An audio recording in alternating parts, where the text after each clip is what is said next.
शिवपूर्वकाल या ठिकाणी शिवचरित्रातला मी मांडत आहे। जुनी जाणती थोर मंडळी अजूनही बोलून दाखवतात, अरे पूर्वीच्या काळी आपल्या महाराष्ट्रातून सोन्याचा धूर निघत असे आणि बहुतांशी ते खरंही होतं। अरे शूर लढवय्यांनी, कवी मंडळींनी, संतांनी, पंडितांनी, शिल्पकारांनी, चित्रकारांनी, शेतकऱ्यांनी अपार भक्तिभावानं आणि श्रद्धेनं अवघा महाराष्ट्र आपल्या कर्तृत्वानं सजवला, फुलवला। सातवाहन, वाकाटक, चालुक्य, राष्ट्रकूट, कलचुरी, आभीर, संद्रेक, कदंब, शिलाहार, यादव इत्यादी राजघराण्यांनी महाराष्ट्रात जणू प्राण फुंकले। हो, या राजांनी नुसतेच राज्य केलं नाही किंवा ना सत्तेचा उपभोग घेतला फक्त, हे राजे होते मोठे रसिक, श्रद्धावंत, शूर होते, मुत्सद्दी आणि सर्वात महत्वाचं प्रजेच्या सुखासाठी रात्रंदिवस झटणारे, चांगलं काम करणारे। या राजांच्या उदार मदतीच्या साह्यानं शिल्पकारांनी सह्याद्री मंडळात जणू शिल्पकाव्य फुलविली।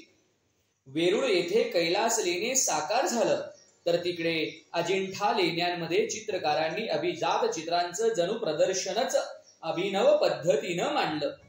देवगिरी, पैठण, धाराशिव, सिन्नर, वाशिम, नाशिक ही नगरे वैभवशाली होती, तर या नगरांमधून लोकसंस्कृतीचं गाणं गाणाऱ्या भीमा, पूर्णा, तापी, गोदावरी, कृष्णा या सुप्रसन्न नद्या शांतपणे वाहत होत्या। लेकी सुना, आबाल वृद्ध सगळे सोयरे शेती भाती, गुरे वासरे, पशु पक्षी आनंदाने आणि समाधानानं आपलं जीवन गंठत होते। महाराष्ट्रावर जशी लक्ष्मी प्रसन्न होती, तशीच सरस्वती आणि महाशक्ती देखील प्रसन्न होती।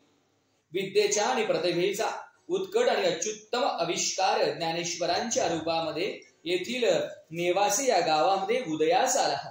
माझ्या मराठीशी बोलू कौतुके, परी अमृतातही पैसा जिंके, ऐसी अक्षरे रसिक मेळवी।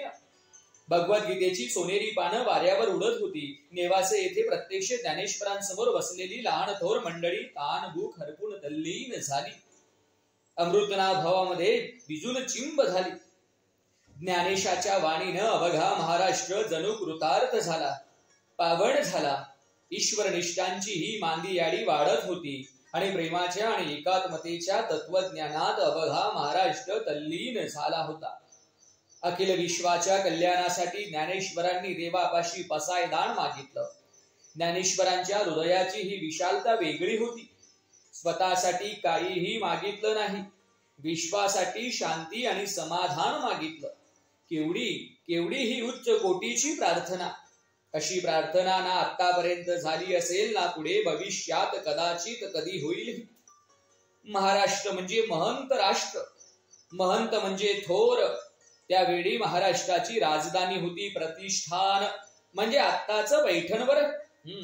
बौद्ध भिक्षूंनी, संतांनी आपल्या जातक कथांमधून, कवनांमधून प्रतिष्ठानच्या ऐश्वर्याची कीर्ती गायली। याच प्रतिष्ठानच्या सातवाहन राजवटीपासून थेट देवगिरीच्या सम्राट महादेव यादवांपर्यंत महाराष्ट्राचं वैभव, ऐश्वर्य जणू चंद्राच्या कलकलेनं रोज वाढत होतं। देवगिरीचे यादव प्रजेवर त्यांचं क्षय प्रेम होतं। ते स्वतः धर्मसहिष्णू होते। याच महाराष्ट्रातील देवगिरी किल्ल्यामधील भली मोठी रांजण हिरे माणके पाचूंनी भरून ओसंडत होती। देवगिरीच्या यादवांची कीर्ती त्रिखंडात जणू दुमदुमत होती। याच कालखंडात म्हणजे साधारणतः इसवी सन 1292-93 दरम्यानच्या काळात ज्ञानेश्वर, नामदेव आणि निवृत्तीनाथांनी हिंदुस्थानच्या उत्तरेत तीर्थयात्रा केली होती। त्यावेळी त्यांनी जे पाहिलं ते सगळं भयंकर होतं। महाभयानक सुलतानांनी तेथील प्रजेवर, राजांवर केलेला जुलमाचा आणि क्रूराचा भयानक अनुभव या साऱ्या संतांनी घेतला। ते चक्रावून गेले। हे चक्रीवादळ आपल्या महाराष्ट्रावर आले तर या कल्पनेनं जणू थरारून गेले। महाराष्ट्रात परत आल्यावर तो सारा वृत्तांत आणि परिस्थिती येथील काही विद्वानांना, राजांना ताबडतोब सांगितली, त्यांना जागं केलं। पण आपल्या महाराष्ट्राचं महादुर्दैव असं की या राजांनी या गोष्टीचा विचारच केला नाही। तो हसण्यावारी नेला आणि ते सुलतान येथे येणं अशक्य यावर शिक्कामोर्तबही झालं. अरे देवगिरीच्या किल्ल्यावर स्वतः जातीनं ज्ञानेश्वर गेले. यादवांना समजावून सांगितलं, पण पुढं काही झालं नाही. खिन्न मनानं ही संत मंडळी पैठणला परतली. काही दिवस सरले आणि तो दिवस उजाडलाच. देवगिरीच्या अफाट ऐश्वर्याची तारीफ एका सुलतानाला ऐकायला मिळाली. त्यानं तर मनोमन ठरवलं, देवगिरी लुटायची, लुबाडायची आणि झोडायचीच. त्या सुलतानाचं नाव अल्लाउद्दीन खलजी.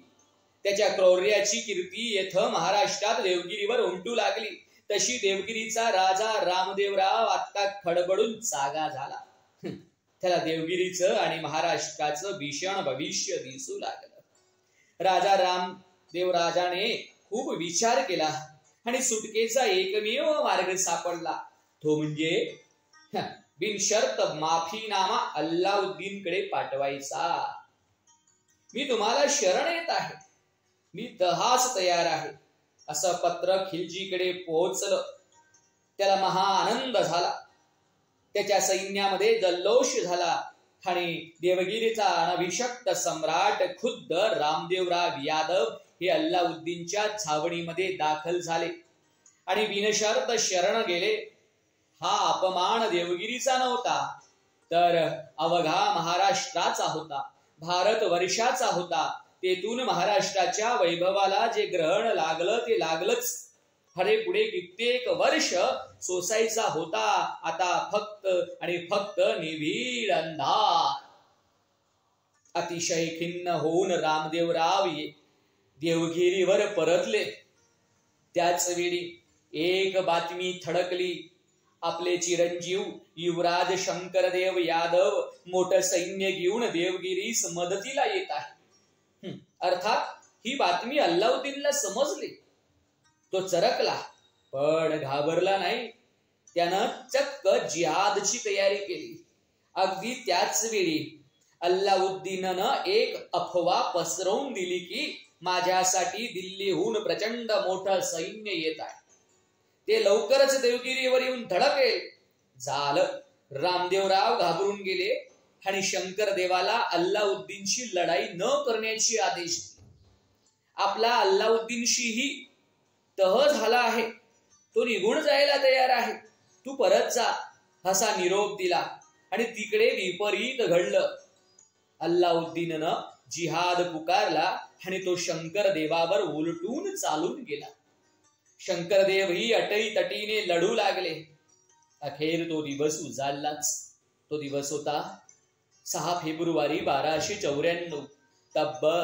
तब्बल 1000 कडव्या अफगाणांची फौज अल्लाउद्दीन खिलजीच्या मदतीला धावून आली.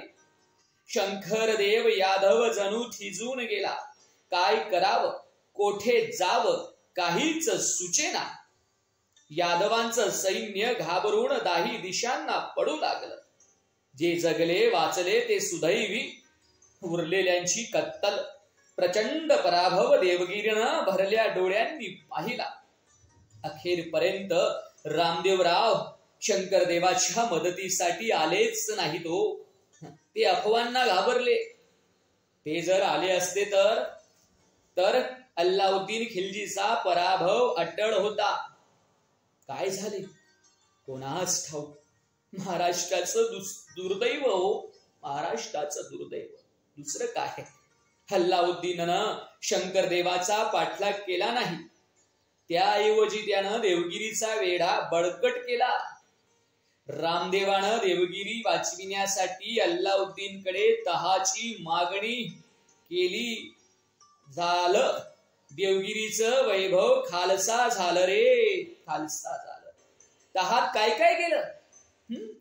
600 मण सोनं, 7 मण मोती, हिरे मानके, 1000 मण शुद्ध चांदी, कित्येक रेशमी कापडांचे ताग आणि कित्येक मौल्यवान दुर्मिळ वस्तू. अशी प्रचंड लूट अल्लाउद्दीनच्या घशात पडली. याशिवाय वार्षिक खंडणी रामदेवरावानं नियमित द्यायचीच. आणि यात हा रामदेवरावानं आपली मुलगी पोटची मुलगी अल्लाउद्दीन खिलजीला दिली. हे आणखीनच एक मोठं दुर्दैव नाही का? महाराष्ट्राच्या समृद्ध संस्कृतीची, परंपरेची, वैभवाची, नीतिमूल्यांची एका क्षणात राखरांगोळी झाली. सम्राट यादवांची देवगिरी नासवली गेली. द्रौपदी सारखी विटंबिली. हा मानहानीकारक पराभव महाराष्ट्राच्या वर्मावर बसला.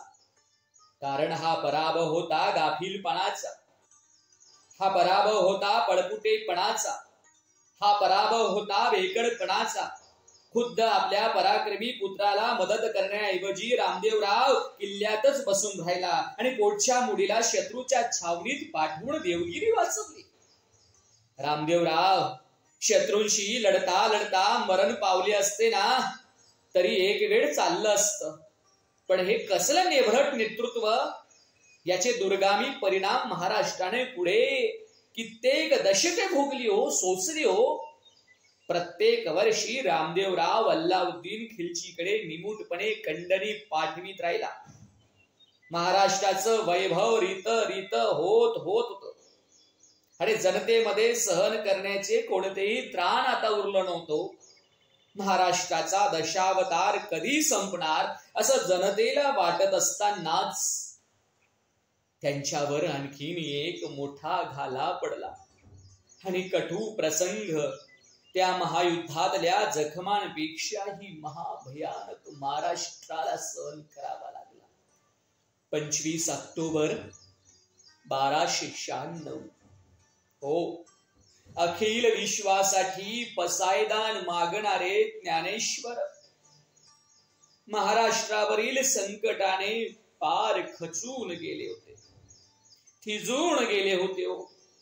आपण या महाराष्ट्राला वाचवू शकलो नाही याचं शल्य कुठेतरी मनात ज्ञानेश्वरांचं होतं. त्या ज्ञानेश्वरांनी पांडुरंगाचं अखेरचं दर्शन घेतलं आणि वयाच्या अवघ्या 22व्या वर्षी आळंदी येथे जिवंत समाधी घेतली. जणू स्वतःला मिटवून घेतलं. महाराष्ट्राचा आशीर्वाद असा अंतर्धान पावला. महाराष्ट्राच्या यादवांच्या राज्यातून आता जणू सरस्वती उठून गेली, कायमचीच गेली. त्यानंतर पाठोपाठ अवघ्या 8 महिन्यांच्या आतच बाकीची भावंडे निवृत्तीनाथ, सोपाना आणि मुक्ताई जणू अंतर्धान पावली. महाराष्ट्राचं मातृप्रेम हरपलं रे आणि महाराष्ट्र पोरका झाला. महाराष्ट्र पोरका झाला. इसवी सन 1303 मध्ये पुन्हा क्रूर कर्मा अल्लाउद्दीन खिलजीची नजर राजस्थान मधल्या चितोडवर पडली. राजस्थान मधल्या चितोडवर पडल्यावरती घनघोर युद्ध सुरू झालं. ते युद्ध तब्बल 6 महिने चाललं. अखेर चितोडगड पडला. कडव्या राजपुतांची अयोध्या बुडली. या अल्लाउद्दीननं ती नासवली. या वार्ता देवगिरीवर कोसळत होत्या. अगदी त्याच वेळी युवराज शंकरदेव यादव यानं ठरवलं, या वर्षापासून अल्लाउद्दीनकडे एक कवडीही पाठवायची नाही. झाले. अल्लाउद्दीन पुन्हा चौताळला. त्याने त्याचा जो सेनापती होता ना, मलिक नायब काफूर, याला देवगिरीवर पाठवलं. पुन्हा घमासान युद्ध. शंकरदेवाची फौज प्राणपणाने लढू लागली. पण घात झाला, दगा फटका झाला. यादवांच्या पराजय झाला. देवगिरी पुन्हा लुटली गेली. मात्र यावेळी सम्राट रामदेवराव यादवांनी काय करावं? या रामदेवराव यादवांना दिल्ली येथून नेण्यात आलं. अल्लाउद्दीननं रामदेवराव यादवाचा काय करावा? सत्कार केला.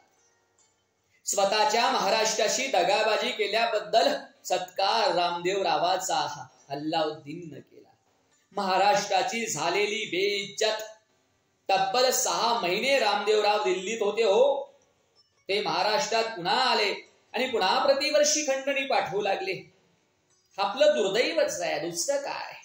अखेर इसवी सन 1309 मध्ये रामदेवराव मरण पावले आणि त्यांचा पुत्र शंकरदेव यादव देवगिरीच्या सिंहासनावर विराजमान झाले. त्याच वर्षी दिल्लीला जाणारी खंडणी त्यानं बंद केली, त्वरित बंद केली. त्याचा परिणामही लगेच भोगावा लागला. अल्लाउद्दीननं मलिक काफूरला हुकूम सोडला, तू देवगिरी काबीज कर, तेथील सैन्याचा नाश कर, तेथेच राहा आणि इस्लाम धर्माचा प्रसार कर. झालं, आदेश सुटले. मलिकची फौज पुन्हा देवगिरीवर तुटून पडली. शंकरदेवानं खूप कडवा प्रतिकार केला, पण घात झाला. शंकरदेव राजा ठार झाला. महाराष्ट्राच्या वैभवाचा, संस्कृतीचा ध्वज खाली पडला. महाराष्ट्राची द्वारका देवगिरी बुडाली हो. महाराष्ट्रात आता जणू सैतानांचं राज्य स्थापन झालं. जिथे पाहावं तिथं जुलूम, अत्याचार, लुटालूट. महाराष्ट्र भरडत होता, पिचत होता. सर्वत्र काळोख पसरला. पारतंत्र्याची काळी कुट्ट रात्र सुरू झाली. 1 नाही, 2 नाही आणि 3ही नाही, तब्बल 300 वर्ष. 300 वर्ष अवघा महाराष्ट्र विविध क्रूर कर्म्या सुलतानांच्या टापाखाली भरडत होता, पिचत होता. एका मागून एक अशा एकूण 62 सुलतानांनी, हो 62 सुलतानांनी महाराष्ट्रावर अधिराज्य गाजवलंय. या भयानक सुलतानांना महाराष्ट्र जणू आंदण दिलं गेलं होतं. आपल्या भोगासाठी आंदण होतं, सुखासाठी त्यांनी मोठाले रंग महाल, आरसे महाल बांधले. मात्र प्रजा ही एखाद्या वाहनेसारखी वापरली यांनी. उपभोग झाला की दे टाकून. या साऱ्यांनी महाराष्ट्रातला धर्म, देव, रीतिरिवाज, संस्कृती, तीर्थक्षेत्र, लेकी सुना सारं सारं सारं वाटवलं. या महाभयानक सुलतानशाही कलांचा, विद्येचा, भाषेचा, मनांचा, भावनांचा विध्वंस झाला. ही अधोगती पाहून खुद्द निसर्गानं देखील महाराष्ट्राकडे जणू पाठ फिरवली. वारंवार दुष्काळ पडू लागला. एका दशकात तर एक दुष्काळ तब्बल 12 वर्ष टिकला. जनतेची अन्नान्न दशा झाली. 300 वर्षानंतर या साऱ्या पडझडीचं वर्णन समर्थ रामदासांनी आपल्या कवनातून फार तीव्रतेनं केलंय. त्यातील शब्द वर्णन आपणास या काळात देखील हादरवून सोडतात, निशब्द करतात. समर्थ रामदास म्हणतात, प्राणी मात्र झाले दुःखी, पाहता कोणी नाही सुखी. कठीण काळे ओळखी, दरीनात कोणी. माणसा खावया अन्न नाही, अंथरूण पांघरूण तेही नाही. घर कराया सामुग्री नाही, विचार सुचे ना काही. अखंड चिंतेच्या प्रवाही पडले लोक. महाराष्ट्राचा विध्वंस केल्यावर हे सारे सुलतान दक्षिणेतल्या विजयनगर या समृद्ध नगराकडे वळले. कर्नाटकच्या राजा रामरायाचे राज्य अखेरीस निजाम, कुतुब, आदिल सुलतानांनी बुडवलं. निजामशहाने रामरायाचं मस्तक उडवलं आणि भाल्याच्या टोक्यावर ते उभे करून सर्वत्र नंगानाच केला. विजयनगरचा पराभव झाला. 10 लाख फौजेचा धुव्वा उडाला. 1 लाख लोकांची कत्तल झाली. इतकं सारं घडूनही इतिहासाकडून काहीही न शिकता महाराष्ट्रात हल्लकल्लोळ माजला. कोणीच कोणास जुमानत नसे. आपापसात प्रचंड भांडणे करीत. मात्र सुलतानशाही पुढे हे लोटांगण घालीत. महाराष्ट्रात या मराठ्यांमध्ये लाचारीचं पीक फोपावत होतं हो. हे सुलतान त्यांच्यासाठी जणू देवच. त्यासाठी आपलं अस्तित्व त्यांनी पणाला लावलं. अभिमान संपला. उरली फक्त आणि फक्त गुलामगिरी आणि हुजरेगिरी.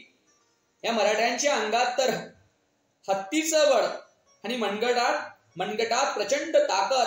अरे मनात आणले असतं आणि बंड उभारले असते तर महाराष्ट्र सुखी झाला असता.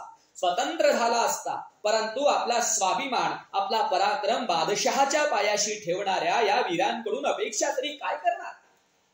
सुलतान झुंजत होते साम्राज्यासाठी. हो, सुलतान झुंजत होते साम्राज्यासाठी आणि आमचे शूरवीर रमले होते भावबंदकीमध्ये आणि वतनदारीच्या एका तुकड्यासाठी आपापसात रक्तपात करण्यामध्ये. अतिशय प्रतिकूल कठीण अशा काळात संत एकनाथ महाराजांनी लोकांना एकत्र आणण्याचं काम सुरू केलं. त्यांना श्री विठ्ठलाच्या भक्तिरसाची गोडी लावली. अध्यात्माच्या माध्यमातून ते जनतेशी संवाद साधत. प्रसंगी आदिशक्ती आई भवानीच्या पोलादी दरवाजावर मुठी आपटून एकनाथ एकच आक्रोश करीत, दार हुगड बया, दार हुगड. नमो निर्गुण निराकरा, मूळ आदी माया तू साकार. घेऊन 10 अवतार, करीसी दुष्टांचा संहार. दार हुगड बया, दार हुगड.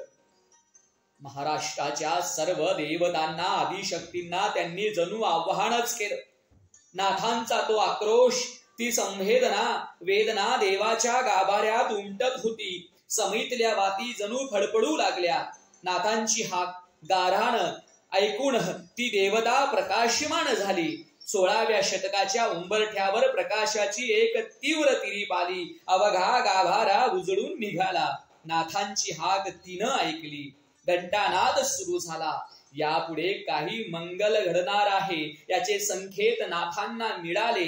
ते धन्य झाले. अवघा महाराष्ट्र आणि सह्याद्री महामंडळातल्या दऱ्याखोऱ्या त्या प्रकाशमान तेजोमय वलयाकडे आश्वासक नजरेने पाहू लागला. महाराष्ट्राला वाचविण्यासाठी अरुणोदय होईल याचा आशावाद आता महाराष्ट्रीय माणसांना वाटू लागला. जय भवानी, जय शिवाजी.